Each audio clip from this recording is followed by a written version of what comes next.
Di sini, saya bukan dokter bedah maupun dokter anestesi. Saya hanya menjawab dari yang saya lihat sebagai koas saat bedah dulu.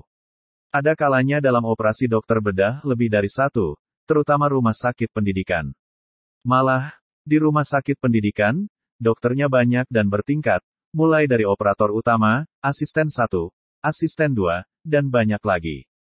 Bisa 4-5 dokter untuk bagian bedah. Namun meski ada banyak dokter, satu saja yang menjadi operator utama. Saya pun memperkirakan di RS non-pendidikan di mana dokter bedahnya seorang saja akan mirip-mirip, hanya posisi asisten digantikan perawat. Operasi bisa saja ditahan sementara di tengah-tengah prosedur. Misalnya, ada alat yang kurang, ada obat yang kurang, dan lain-lain. Dalam kasus ini, operator utama akan memastikan tidak ada prosedur bedah yang mendadak diperlukan, umumnya soal pendarahan. Bisa mengubah posisi pasien, memperkecil jalur aliran darah, dan lain-lain. Kalau sudah, dokter bedah akan melepas jubah operasinya, membuang ke lantai, atau ember, juga sarung tangan steril.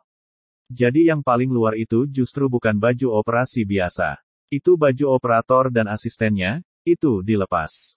Baju operasi yang di dalam tidak. Justru yang paling berperan malah dokter anestesi. Meski tidak bersentuhan langsung dengan pasien, dokter anestesi ini akan memonitor kondisi pasiennya dengan detail. Dokter anestesi inilah yang memonitor semua kegawatan pasien, dari angka pendarahan, denyut jantung, fungsi ginjal, dan lain-lain.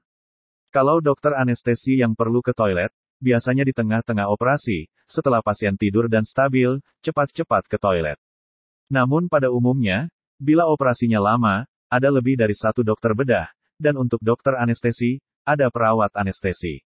Nanti setelah dokter bedah kembali, dia kembali lakukan prosedur cuci, dari awal, mulai dari cuci tangan dengan sabun, kemudian dengan sabun dan sikat khusus, sampai siku, masuk kamar operasi pintu dibuka pakai punggung atau siku, dipakaikan baju operasi lagi, yang baru tentunya, yang tadi dibuang, sarung tangan steril, balik lagi operasi lagi. Operasi bisa di-pause, meski tidak selalu.